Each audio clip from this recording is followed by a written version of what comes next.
नमस्कार, आपके साथ मैं हूं स्तेश नैन मोर। अब WHO करेगा चीन का इलाज।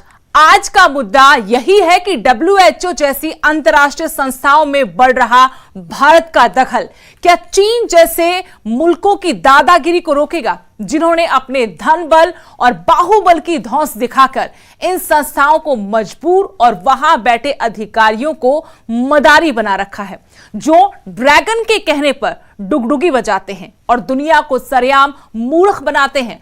अगर दुनिया को कोरोना के मुंह में धकेलने के लिए चीन जिम्मेदार है, तो इसमें कहीं ना कहीं कटघरे में WHO भी है, जिसने कोरोना को लेकर धृतराष्ट्र की तरह आंखें मूंदे रखी और बीमारी की जड़ चीन को तय करने दिया कि इसकी गंभीरता दुनिया को कब बतानी है।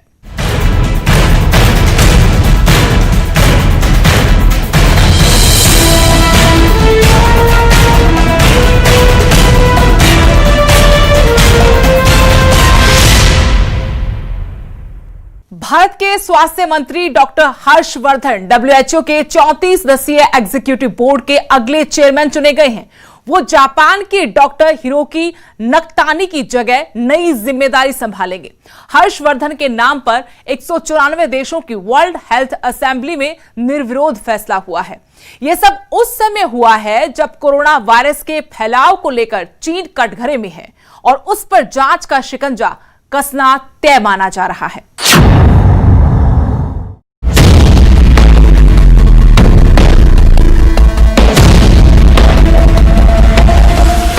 WHO में भारत को मिली अहम कमान ने ड्रैगन की परेशानी बढ़ा दी है। अब उसके माथे पर आया पसीना सूखने का नाम नहीं ले रहा है, क्योंकि अब ड्रैगन को पता चल चुका है कि उसकी चालाकी पकड़ में आने वाली है। जिस तरह से चीन ने अब तक WHO के चीफ को कोरोना विवाद में ढाल बनाकर रखा था, वो ढाल अब टूटने वाली है। अब WHO ही करेगा चीन का इलाज, क्योंकि WHO में भारत का कद और दखल बढ़ने जा रहा है।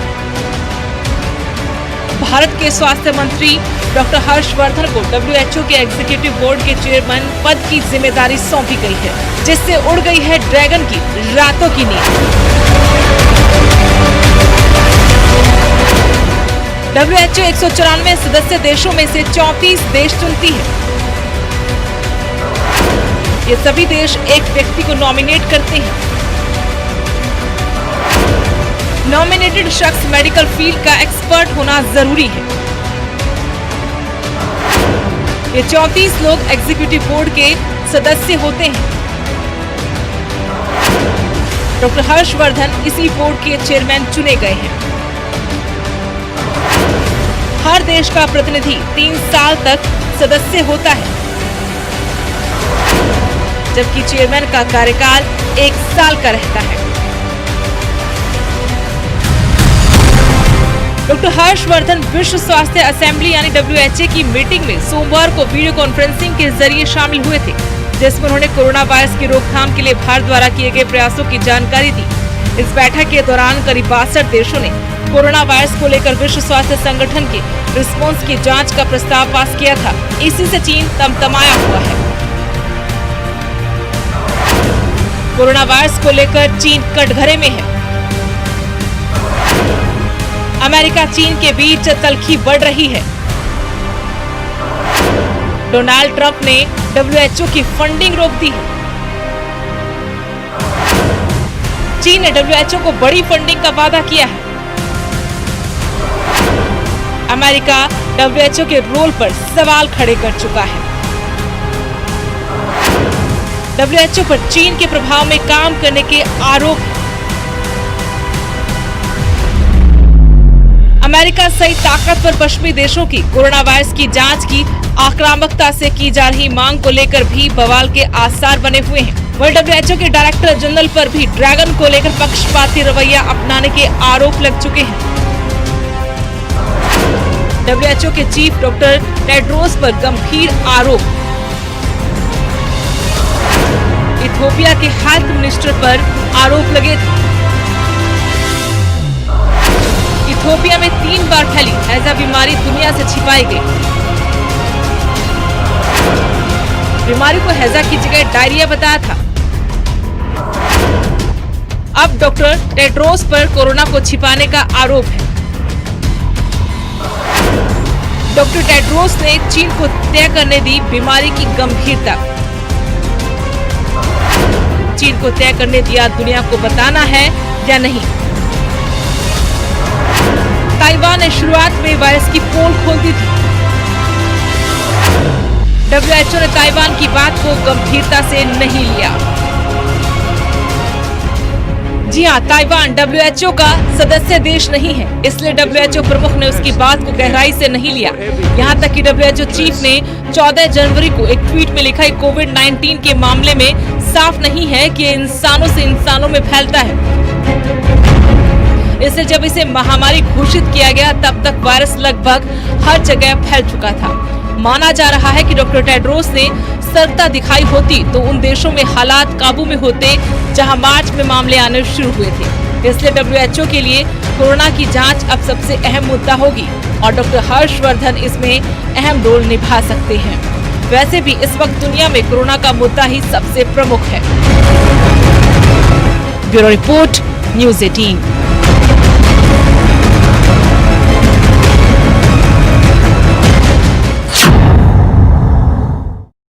हालिया दिनों में चीन के दबाव के आगे झुकते हुए विश्व स्वास्थ्य संगठन के सदस्य देशों ने ताइवान को ऑब्जर्वर स्टेटस देने का फैसला टाल दिया है।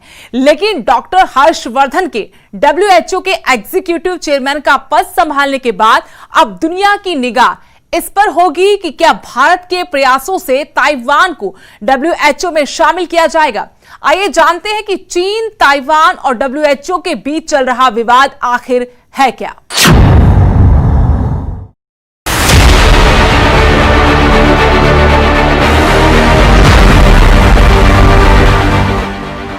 2009 से लेकर 2016 तक ताइवान WHO की विश्व स्वास्थ्य असेंबली का ऑब्जर्वर रहा, लेकिन इसके बाद ताइवान को चीनी विरोध के कारण WHO में ऑब्जर्वर का स्टेटस नहीं मिला। चीन चाहता है कि आधिकारिक तौर पर ताइवान माने कि वो उसका हिस्सा है, जबकि ताइवान की अपनी चुनी हुई सरकार, करेंसी, मजबूत अर्थव्यवस्था और सेना है। चीन के नजदीक होते हुए ताइवान ने जैसे कोरोना महामारी को हैंडल किया, उसकी दुनिया में तारीफ हो रही है। अब दुनिया के कई देश उसकी इस क्षमता को देखते हुए ताइवान से अपने संबंध बढ़ाने को बेचैन हैं। WHO में चीन बेशक ताइवान का विरोध करे, लेकिन दुनिया के कई बड़े देश उसके समर्थन में खड़े हैं। इन देशों की सूची में America, UK, France, Canada, Australia, Japan, New Zealand सहित कई यूरोपीय देश और विकासशील देश भी शामिल हैं। वहीं अब केंद्रीय स्वास्थ्य मंत्री डॉक्टर हर्षवर्धन के WHO के एग्जीक्यूटिव चेयरमैन का पद संभालने के बाद दुनिया की निगाहें इस पर होंगी, क्या भारत के प्रयासों से ताइवान को WHO यानी विश्व स्वास्थ्य असेंबली में शामिल किया जाएगा। दरअसल ताइवान को विश्व स्वास्थ्य सभा की बैठक में आमंत्रित नहीं किए जाने के बाद ताइपे और बीजिंग के बीच विवाद और गहरा गया है। ताइवान के राष्ट्रपति त्साई इंग-वेन का कहना है कि उन्हें चीन की संप्रभुता के दावे पर कड़ी आपत्ति है। वो चीन के वन कंट्री टू सिस्टम के स्वायत्तता के प्रस्ताव के तहत चीन का हिस्सा बनना स्वीकार नहीं करेगा। चीन और ताइवान के इस पेचीदा विवाद की कहानी शुरू होती है साल 1949 से।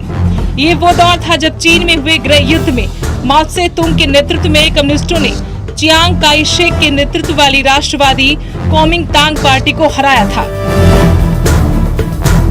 चीन में सत्ता में आ चुके कम्युनिस्टों की नौसैनिक ताकत न के बराबर थी। यही कारण था कि माओ की सेना समंदर पार करके ताइवान पर नियंत्रण नहीं कर सकी। कम्युनिस्टों से हार के बाद कुओमिंतांग ने ताइवान में जाकर अपनी सरकार बनाई। माओ का मानना था कि जीत जब उनकी हुई है तो ताइवान पर उनका अधिकार है, जबकि कुओमिंतांग का कहना था कि बेशक चीन के कुछ हिस्सों में उनकी हार हुई है, मगर वो ही आधिकारिक रूप से चीन का प्रतिनिधित्व करते हैं। यहीं से दो राजनीतिक इकाइयां अस्तित्व में आ गई और वो दोनों आधिकारिक चीन का दावा करने लगी।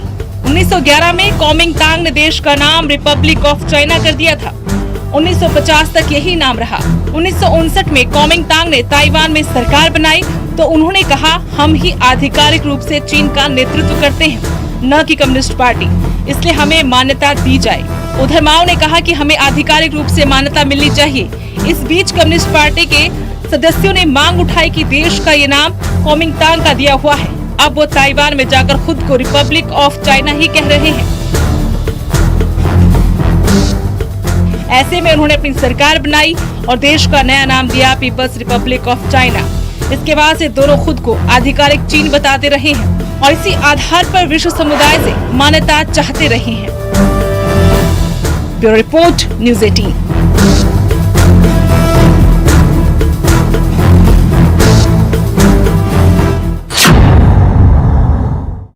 कोरोना काल में जहां एक और पूरी दुनिया एकजुटता के साथ इससे बचने के प्रयास में जुटी है, वहीं हमारा पड़ोसी मुल्क चीन आदतन भारत के खिलाफ नई साजिशें करने में जुटा है और इस बार चीन का मोहरा बना है नेपाल। दरअसल भारत ने अपना नया नक्शा जारी किया है, जिस पर नेपाल ने कड़ी आपत्ति जाहिर की है। हालांकि जानकारी ये मानते हैं कि नेपाल के इस कदम के पीछे चीन का हाथ हो सकता है।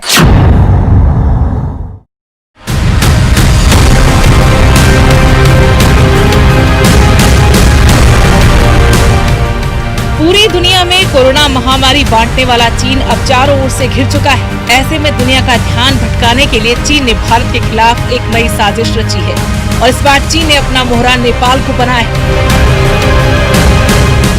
वैसे तो नेपाल भारत के दशकों पुराने रिश्ते हैं, जिसे आप इस तरीके से समझ सकते हैं कि दोनों देशों की हजारों किलोमीटर की सीमाएं पूरी तरह खुली हुई है। यानी अगर भारत के नागरिकों को नेपाल जाना है या फिर नेपाल के नागरिकों को भारत आना हो, किसी प्रकार की कोई रोक टोक नहीं होती, कोई वीजा पासपोर्ट की जरूरत नहीं पड़ती। दोनों ही देशों के बीच खुले व्यापार होते हैं। बड़ी संख्या में नेपाल के नागरिक भारत में रोजगार के लिए आते हैं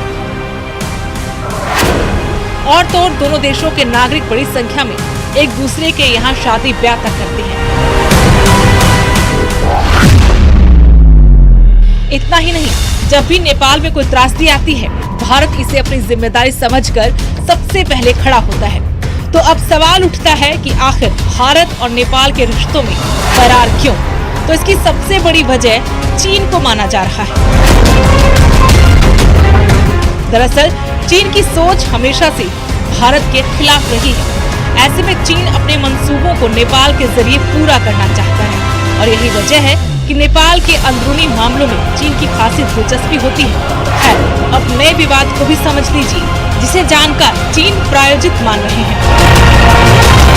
दरअसल जम्मू कश्मीर से धारा 370 हटाने के बाद नवंबर 2019 में भारत ने नया नक्शा जारी किया, जिसके मुताबिक उत्तराखंड से सटे नेपाल बॉर्डर के पास कालापानी के इलाके को भारत का हिस्सा माना गया।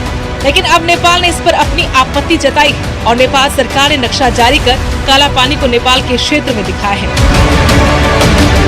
बता दें कि रक्षा मंत्री राजनाथ सिंह ने 8 मई को कैलाश मानसरोवर जाने के लिए 80 किलोमीटर लंबी पिथौरागढ़ धारचूला से लिपुलेख को जोड़ने वाली सड़क का वीडियो कॉन्फ्रेंसिंग के जरिए उद्घाटन किया था, जिसे कैलाश मानसरोवर जाने वाले यात्रियों के लिए बड़ी सौगात के रूप में देखा गया था। लेकिन अब इन इलाकों में नेपाल के नए विवाद ने कई सवालों को जन्म दिया है।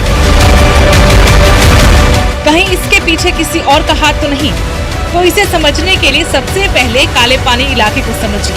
दरअसल ये इलाका 3 देशों से सटा हुआ है होगी, लेकिन आपको ये जानकर हैरानी होगी कि जिस नेपाल को भारत अपना छोटा भाई मानता आया है, उसके सर पर चालबाज चीन ऐसे मंडरा रहा है कि वो भारत को चीन और इटली के कोरोना वायरस से ज्यादा खतरनाक बताने की जरूरत कर रहा है।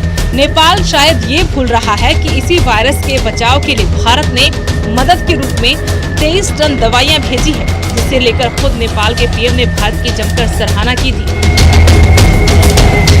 लेकिन अभी चंद दिनों बाद ही नेपाल का ये गैर जिम्मेदाराना बयान परेशान करने वाला है। खैर, इस तरह के बयान नेपाल की सोच को दर्शाते हैं, लेकिन इतना जरूर है कि जिस इलाके को लेकर नेपाल चीन के इशारे पर अपना दावा ठोक रहा है, भारत उसे अपने मंसूबों में कभी कामयाब नहीं होने देगा और इसे लेकर भारत ने भी अपना रुख साफ कर दिया है।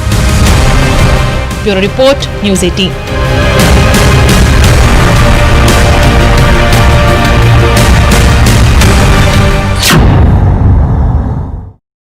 चीन के वुहान शहर से निकला कोरोना वायरस पूरी दुनिया में कहर बनकर टूट रहा है, जिससे निजात पाने के लिए दुनिया के बड़े से बड़े साइंटिस्ट युद्ध स्तर पर जुटे हुए हैं। कई देशों के तो यहां तक दावे हैं कि वो जल्द कोरोना को मात देने वाला हथियार बना लेंगे।